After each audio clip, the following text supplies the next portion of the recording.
रात गहरी थी।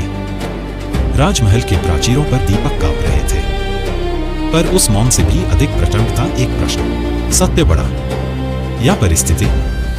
शर्मिष्ठा आगे बढ़ी। उसकी आंखों में भय नहीं था तो केवल तर्क का तेज।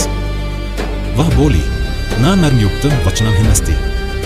परिहास में कहा गया वचन पाप नहीं होता। स्त्री के मनोविनोद में, विवाह के समय, प्राण संकट में और सर्वस्व के नाश के भय में, इन 5 स्थितियों में असत्य पाप नहीं कहलाता। राजसभा मौन हो गई।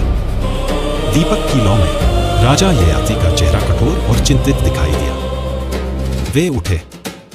स्वर में था राजधर्म का भार। यदि मैं एक राजा होकर मिथ्या का आचरण करूं, तो मेरी प्रजा भी उसी मार्ग पर चलेगी।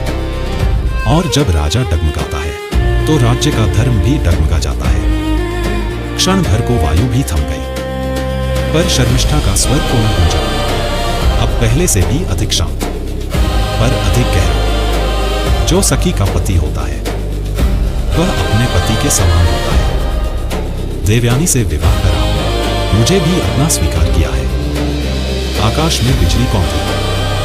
यह केवल एक स्त्री का आग्रह नहीं था, यह परंपरा की व्याख्या थी। राजा के सामने खड़ा था सिर्फ एक संबंध नहीं, एक निर्णय जो इतिहास का मार्ग बदल सकता था। क्या सत्य अटल है या परिस्थितियां उसे नया अर्थ देती हैं?